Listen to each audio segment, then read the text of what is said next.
Olá, estamos aqui para mais um programa As Pessoas Inspiram pela Vale TV. E hoje, gente, a pauta é falarmos sobre comunicação, sobre cultura organizacional, sobre diversidade e inclusão. E para a gente fazer um bate-papo super legal, eu trouxe uma convidada aqui super especial, ela que está lá em São Paulo, ela que é a Marta Buciardi, né? Ela é diretora em diversidade e inclusão da Associação dos Profissionais de Propaganda, consultora em comunicação e cultura organizacional com foco em DI, em gestão de conflitos, sócia fundadora da consultoria da diversidade geracional, Pontes e Conexões, diretora da Extrato Consultoria, é palestrante sobre comunicação, empreendedorismo, liderança, ESG e diversidade. Ela é também mentora de negócios, que ajuda então as empresas a se desenvolverem e serem mais sustentáveis, formada em comunicação, tem pós também em comunicação digital, gestão organizacional, sustentabilidade e responsabilidade social pelo Senac. Também tem especialização em DI na Miami School, diversidade em direitos humanos pela USP e também é autora de 2 livros, o Manual da Liderança Feminina e Mulheres Além do Óbvio. E ela também faz parte do Grupo Mulheres do Brasil, onde desenvolveu um projeto de mentoria para mulheres empreendedoras, o Master Mentoring. Também é mentora voluntária do programa Nós por Elas e também mentora do Gerando Falcões. E eu tenho o prazer, então, de chamar a Marta aqui. Seja muito bem-vinda, Marta, ao nosso programa As Pessoas Inspiram pela Vale TV. Olá, Eliane, que prazer enorme estar aqui. Muito obrigada pelo convite, fico muito feliz de estar aqui com você. E olha, antes de tudo de mais nada, eu vou pedir desculpas pela minha voz, eu estou saindo de uma gripe, talvez tussa aqui um pouquinho assim, mas vou tentar me controlar, tá bom? Sem problema, sem problema. É um prazerzão, a Marta já conheço, já tem um tempo, né? E ela é uma pessoa super especial, né? E vocês vão gostar muito aqui do nosso bate-papo. Então fica com a gente nessa noite. E Marta, queria te perguntar assim para as pessoas até te conhecerem. Tu estás em São Paulo atualmente, né? O nosso programa aqui mais na área metropolitana do Rio Grande do Sul. Queria que tu contasse um pouquinho da tua trajetória e conectasse esses temas que a gente vai falar hoje, né? Questão da comunicação, da cultura, né? Da diversidade e inclusão, das mulheres nas empresas, enfim. Faz uma conexão para a gente conhecer mais. Vamos lá, é uma trajetória não linear, mas é uma trajetória que me ajudou bastante a chegar nesse ponto em que eu estou hoje, né? Eu estava ouvindo aí você falar e eu percebi que só cabe tudo isso porque eu tenho 56 anos e o que eu mais fiz nessa vida foi aprender. Eu não gosto de ter respostas prontas, eu prefiro aprender a fazer perguntas melhores. Esse é um lema que eu levo assim. Então, eu me formei em comunicação, eu sempre gostei muito de escrever, sempre gostei muito de observar as pessoas e achei que seria um caminho natural, né? Mas quando eu me formei, a primeira coisa que eu fiz, quer dizer, a minha especialização, né, é em rádio e TV. Então eu tive um programa de rádio na Rádio USP, eu trabalhei na primeira rádio pirata de São Paulo, e eu já disse que tenho 56 anos, então está tudo certo. E... Legal. E aí eu fui migrando, né? Assim, eu fiz produção de show, fiz produção de evento, trabalhei com uns gênios dessa área, né? Trabalhei com Fernando Faro, Comero Ferreira, aqui de São Paulo. Foi uma escola e tanto. Aos poucos eu deixei essa área de produção porque eu tive filhos e estava ficando muito maluco isso, né? Como é que você trabalha num show até 2 da manhã com o filho, enfim.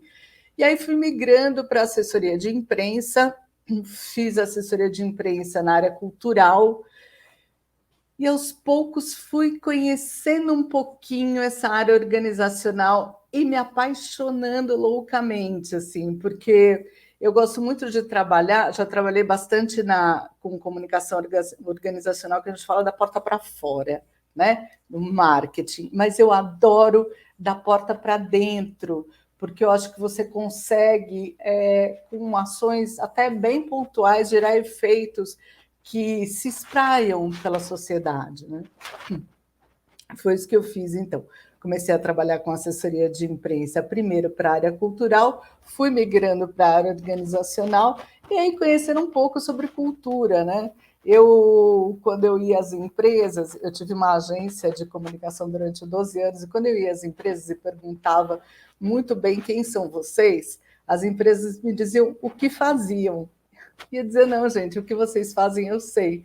Porque está aqui, está exposto, está no site, porque, enfim, né? É fácil de saber. Eu quero saber por que vocês existem, quem são vocês, qual é o propósito, o que move vocês a estar todos os dias aqui. Percebi que as empresas não sabiam responder a essa pergunta, né? Que é uma pergunta que deveria ser a primeira que as pessoas tivessem consciência, né? Soubessem responder. Então, foi a partir disso que eu desenvolvi todo esse trabalho que eu faço hoje em cultura organizacional, e aí foi natural, inclusive, migrar para ações focadas em diversidade, equidade e inclusão. Muito bem.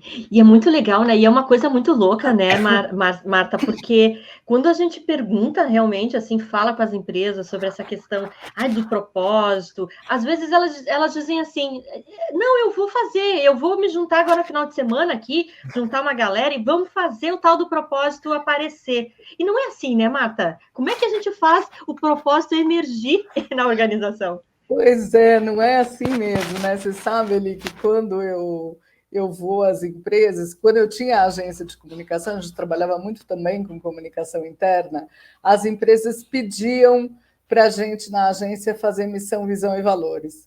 Vocês podem fazer, por favor? Ou então empresas que falavam que se posicionavam como empresas mais maduras em relação a isso, mas tinha aquele quadrinho, sabe aquele quadrinho que fica na recepção? Sim. Atrás da planta? Está sempre atrás da planta. Na parede lá, né?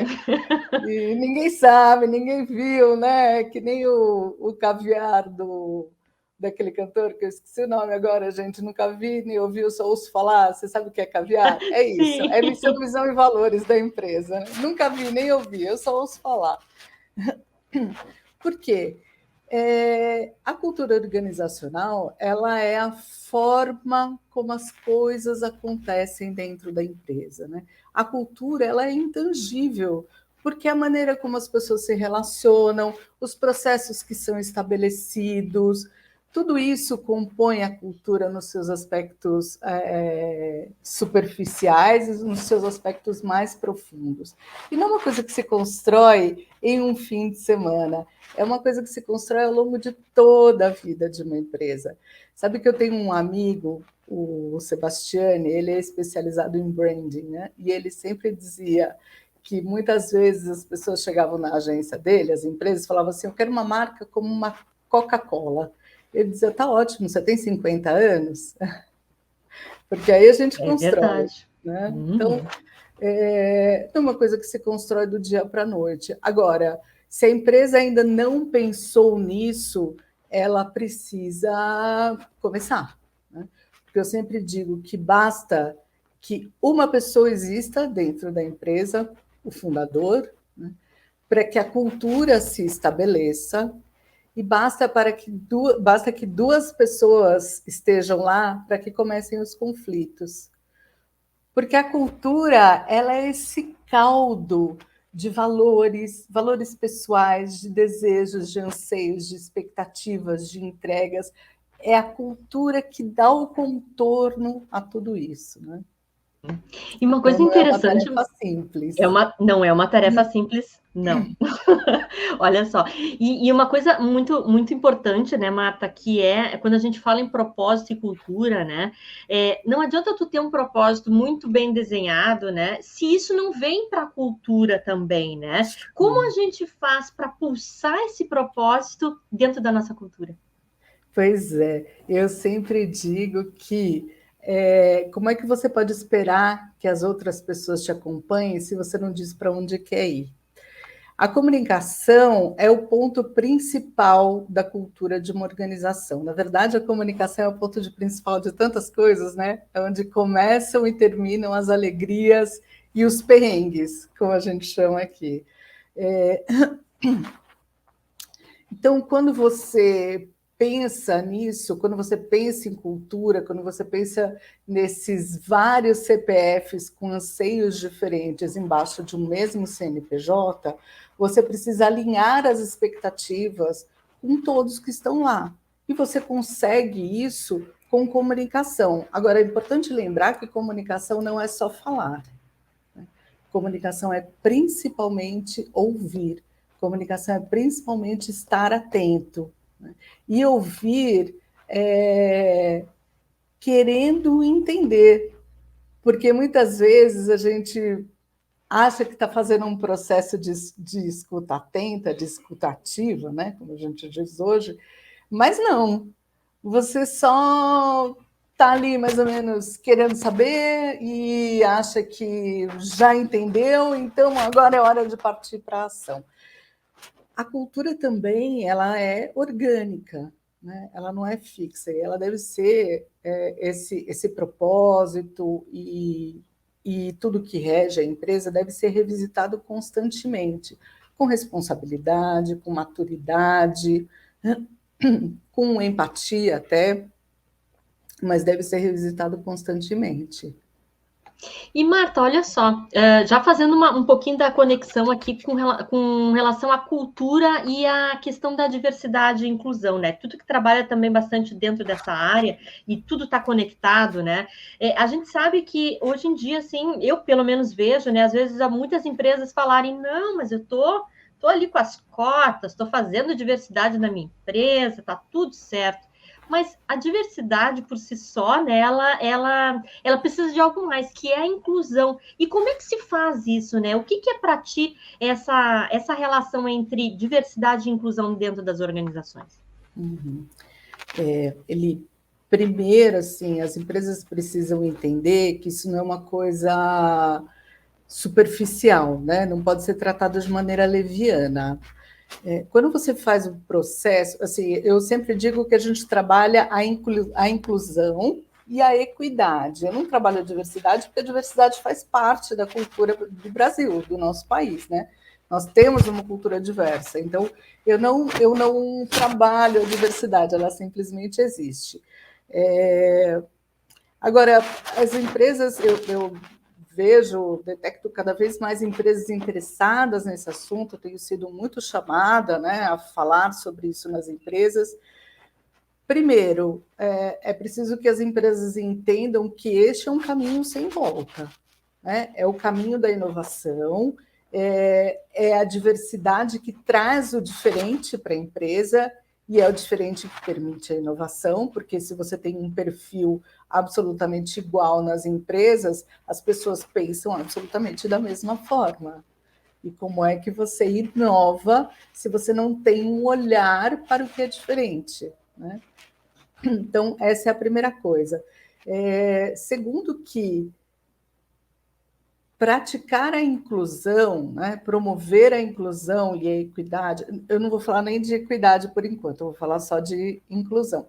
Promover a inclusão dentro da empresa não é abrir X vagas para tal perfil. Né? Você vê muitas empresas, por exemplo, que tem 90% dos funcionários são negros.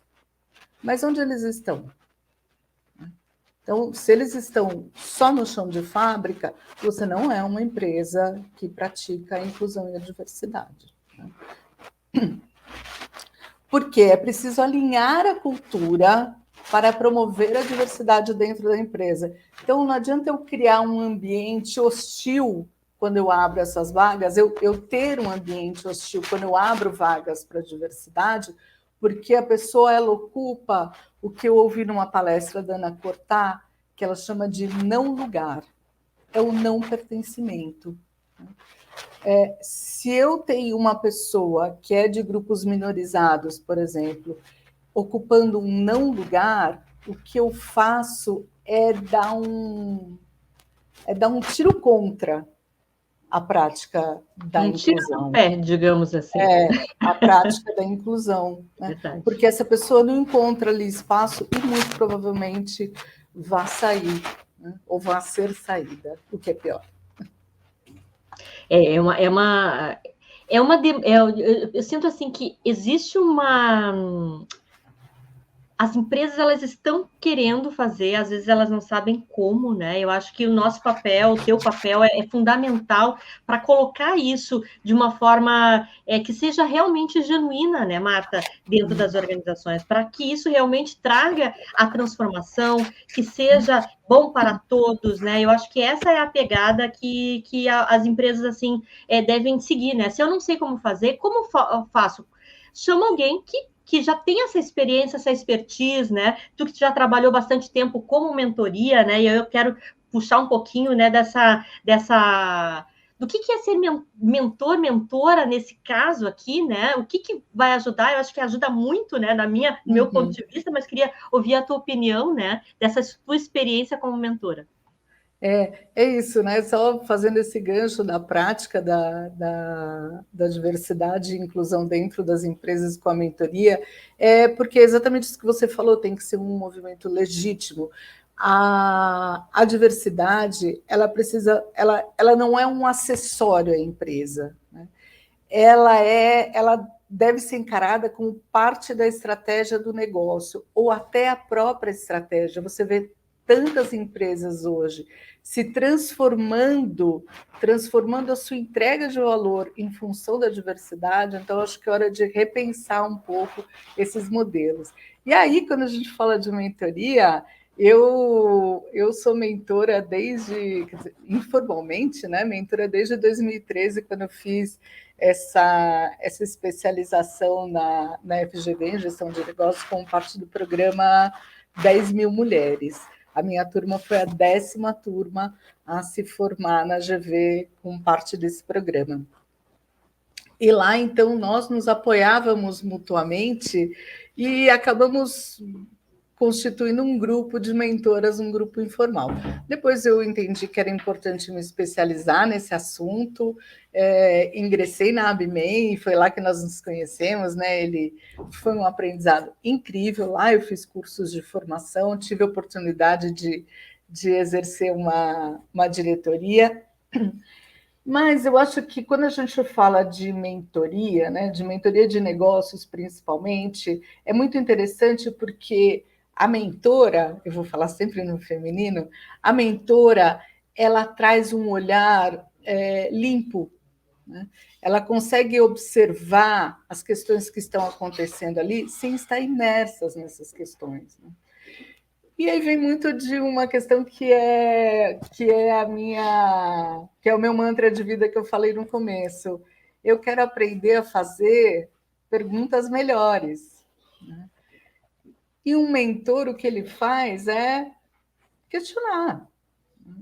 É por meio de questionamentos, uma mentora, o que ela faz é questionar. É por meio de questionamentos que a empresária ou o empresário entendem por qual caminho é melhor seguir. Se eu dou a resposta pronta, e é uma coisa que acontece na consultoria, né?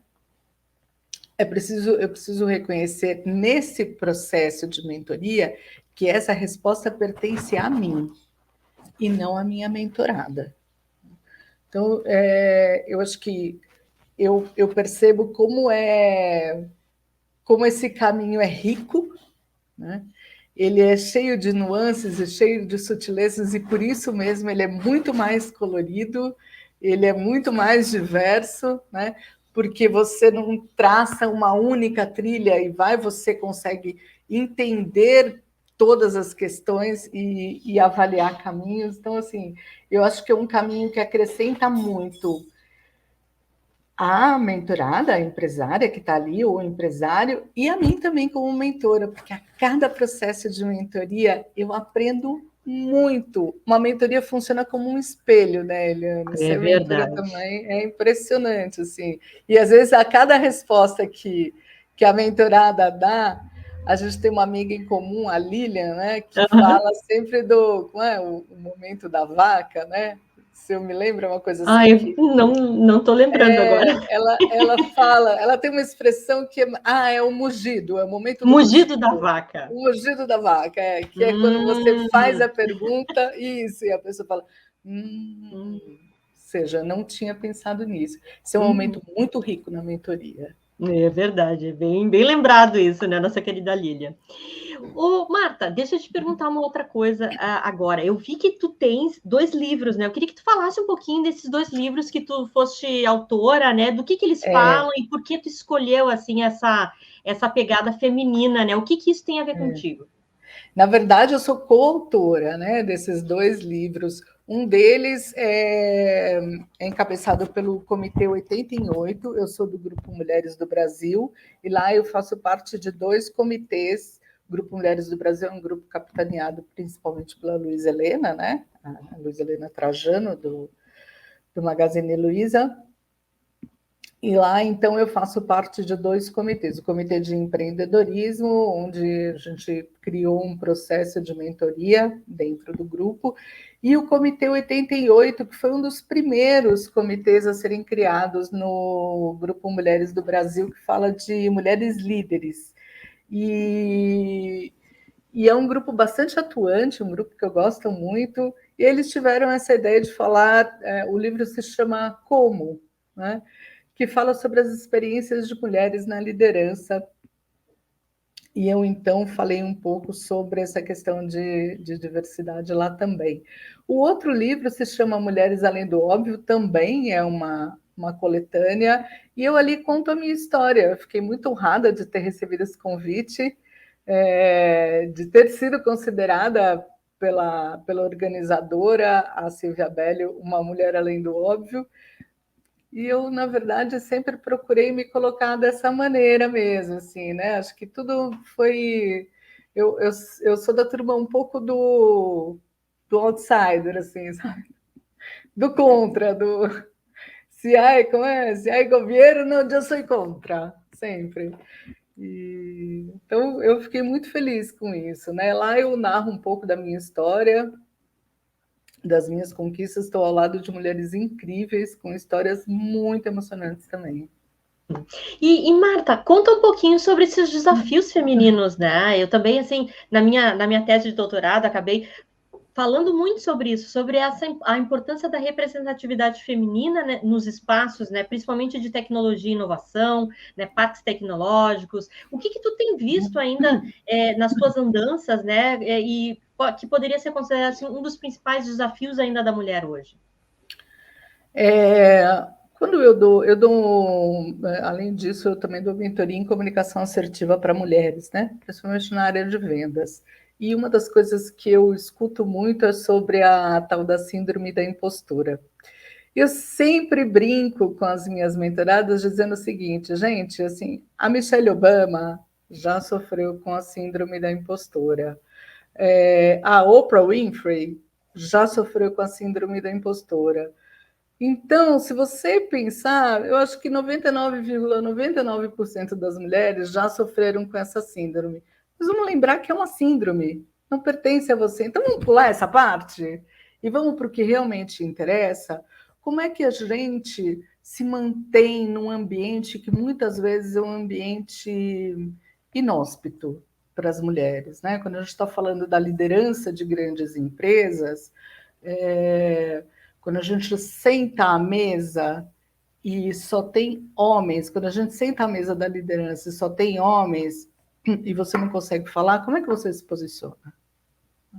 Como é que você se faz presente e se faz ouvir? Acho que isso é bastante importante. Eu recebi, no começo deste ano, um convite para palestrar para um grupo de RH de uma empresa, com milhares de funcionários e somente 9% de mulheres no corpo da empresa, né? Na liderança nenhuma. E eles queriam, então, aprender como contratar mulheres.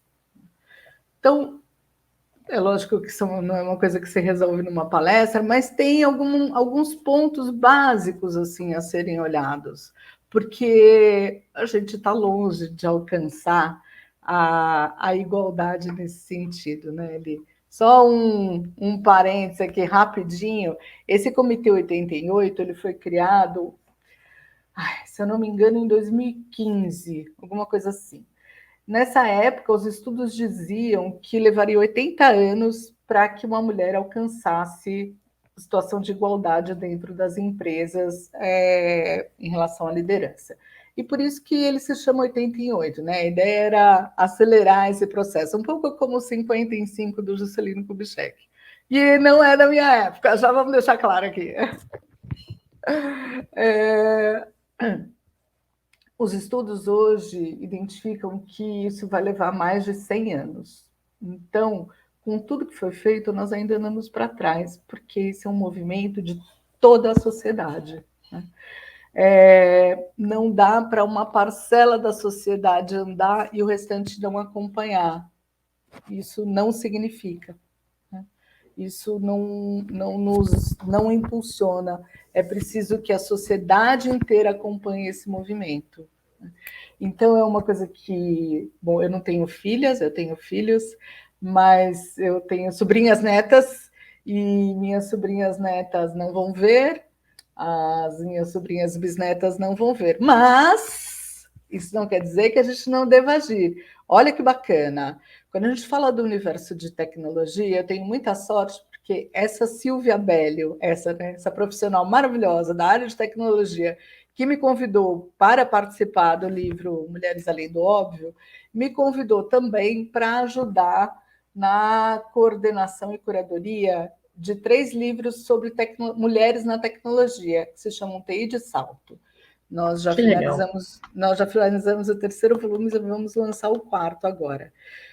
Hoje, com toda a carência de profissionais que existem, menos de 20%, bem menos, hein? Esse número, eu não tenho ele certo agora, mas bem menos de 20% de mulheres pertencem a esse mercado, porque a mulher ainda não se entende como profissional da área científica. Verdade. Então, essa é uma questão séria. Mas olha que bacana, eu tenho uma sobrinha queridíssima, Ana Catarina, que me contou nesse fim de semana que a filha dela, porque eu tenho sobrinhos netos, não é mesmo?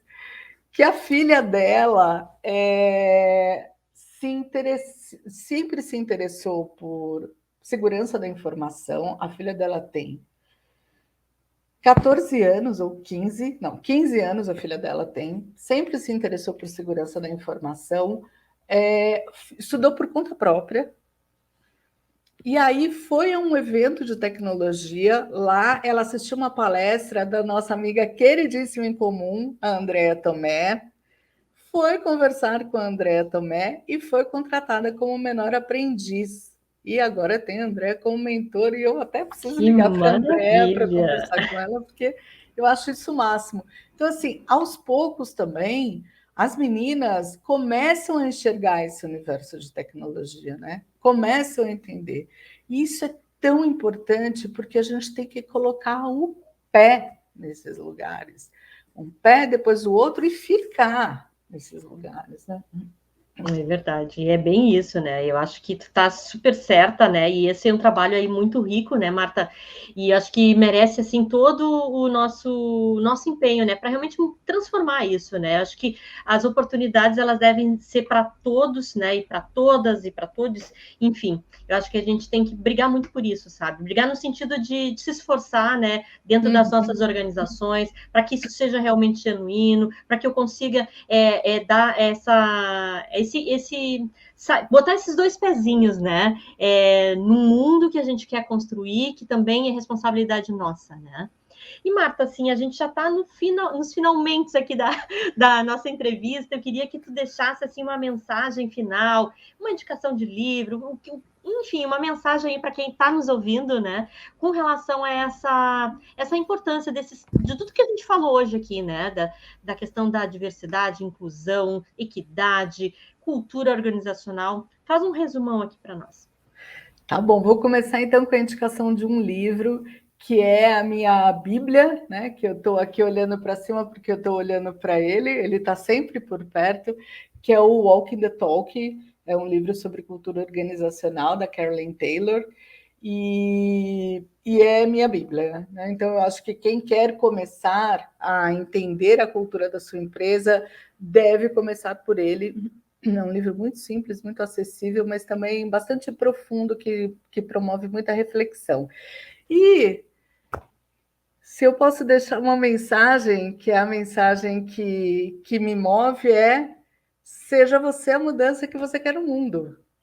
Então, se inspire, inspire, transpire, não pare. É verdade, sempre em movimento, né, Marta? Acho que é essas pequenas revoluções que a gente faz diariamente que vão transformar realmente o nosso entorno e ajudar, né, para que esse mundo realmente seja um mundo melhor, né? Te É isso agradeço de aí. coração aí pela Oh, tua gentileza em compartilhar as tuas experiências aqui com o pessoal da Vale TV, com nossos telespectadores, né? E seja sempre muito bem-vinda à casa. Eliane, eu que agradeço, fiquei muito feliz com a conversa, passou muito rápido e foi uma delícia estar aqui. Pode me chamar quantas vezes que eu venho.